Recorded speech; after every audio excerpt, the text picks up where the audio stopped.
शाहदरा के सेक्टर 142 में किसानों का अनिश्चितकालीन धरना प्रदर्शन भूटानी बिल्डर्स के खिलाफ चल रहा है। धरना को 8 दिन हो गए हैं, लेकिन आज तक प्रशासन ने किसानों की कोई सुध नहीं ली है। प्रशासन के खिलाफ किसानों में रोष व्याप्त है। दूसरी तरफ बिल्डरों ने किसानों द्वारा लगाए गए आरोपों से इनकार किया है और कहा है कि उसने किसानों को उचित मुआवजा दे दिया है। किसानों से मिलकर उनकी शिकायतों पर चर्चा करने को इच्छुक है, लेकिन बताया गया है कि ग्राम शाहदरा के किसान जगत सिंह की 4 बीघा जमीन पर भूटानी बिल्डर ने अवैध रूप से कब्जा कर रखा है। इसके एवज में किसान को जमीन का कोई भी मुआवजा भी नहीं मिला है। यहां तक कि किसान की जमीन पर इलाहाबाद हाईकोर्ट ने भी स्टे दे रखा है। भारतीय किसान यूनियन के राष्ट्रीय अध्यक्ष बलराज भाटी ने कहा कि भूटानी बिल्डर ने किसान की जमीन पर कब्जा प्राधिकरण की मिलीभगत से किया है। बलराज भाटी ने यह भी कहा कि पहले गांव की आबादी कम थी, लेकिन आज परिवार बढ़ गए हैं। ऐसे में किसान अपनी जमीन पर मकान दुकान बनाते हैं तो इस निर्माण को अवैध करार दे दिया जाता है, जबकि जमीन किसान की है और जबरदस्ती सरकार के इशारे पर प्राधिकरण उसे हथिया रही है। किसान अपनी समस्याओं के समाधान के लिए आवाज तो उठाते हैं, लेकिन प्रशासन उन आवाज को डरा धमकाकर दबाने की कोशिश करता है। सर, कॉन्फ्रेंस कर रहे हैं, क्या क्या मुद्दे हैं आपके? देखिए, हमारे मुद्दे किसानों के मुद्दे हैं। नोएडा प्राधिकरण ने किसानों की नोएडा में जमीन अधिग्रहण की थी। कुछ किसानों ने तो वहाँ उनके मुआवजे नहीं उठे।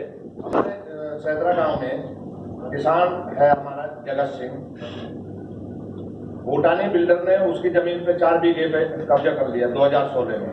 उस पर 2016 में ही ये हाई कोर्ट का स्टे भी है। प्राधिकरण ने उसको जबरदस्ती उसके जमीन पे कब्जा करा दिया भूटानी बिल्डर को, और अभी किसान वहाँ आंदोलन कर रहे हैं 8 दिन से, लेकिन कोई भी प्रशासनिक अधिकारी वहाँ नहीं पहुँचा है और हाई कोर्ट के स्टे को भी प्रशासन नकार रहा है कि प्राधिकरण जबरदस्ती उसको गिरवा रहा है। अभी भारतीय किसान यूनियन के नेतृत्व में किसानों का धरना चल रहा है। किसान पहले छोटी आबादी थी गांव में, अभी आबादी वहां बढ़ गई है, तो यदि किसान अपनी जमीन पे कोई घर बना के दुकान बना के अपना गुजारा बसर करता है तो उसको अवैध घोषित करके प्राधिकरण उसके तोड़ने का काम कर रहा है, जो कि बिल्कुल भारतीय किसान यूनियन बर्दाश्त नहीं करेगी। किसान की जमीन है, वो यदि अपनी जमीन पे एक मकान बना लेता है तो अवैध घोषित कर देते हैं। यहाँ बड़ी बड़ी बिल्डिंग खड़ी कर दी विकास के नाम पर, अर्जेंसी क्लोज लगा के किसानों की जमीन को अधिग्रहण कर लिया गया। लेकिन जो विकास का नाम दिया है, आप बिल्डिंग खड़ी हो रही है, उनके लिए बिल्डिंग बनाने के लिए अधिकार है, लेकिन किसान अपनी जमीन पर एक मकान या दुकान बना लेते हैं तो उसको अवैध घोषित करते हैं। किसानों की किसानी छिन गई, किसानों का जो रोजगार था वो छीन लिया गया अर्जेंसी क्लोज लगा के।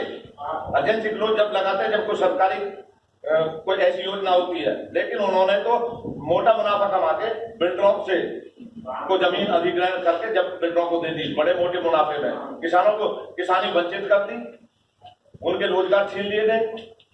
जो किसान अपने जमीन से गुजर बसर करके किसान अपने बच्चों को पढ़ा लिखा रहे थे, आज उनके रोजगार बिल्कुल छिन गए, जमीन नहीं रही है उनके पास में। यदि वो एक घर बना लेते हैं, आबादी ज्यादा बढ़ गई है, परिवार बढ़ गए हैं, यदि एक घर बना लेते हैं तो उसको अवैध घोषित कर देते हैं। क्या उसी घर पे रहेंगे? जो पुराने मकान थे उन पे कैसे गुजर, जब 4 आदमी थे अभी 20 आदमी हो गए एक परिवार में, तो उसको अवैध घोषित कर रहे हैं। ये बर्दाश्त नहीं होगा। यदि सरकारी काम के लिए उसे अधिग्रहण करना है जमीन को तो वो ले सकता है, लेकिन उसको शिफ्टिंग करके किसान को कंजूसी दे। अभी तक किसान के 64% सेविंग पॉइंट जो इन्होंने वादे किए थे वो अभी तक मिले नहीं है। तो हमारे ये मुद्दे हैं, 3-4 मुद्दे हैं। यदि किसान की जमीन को देना चाहते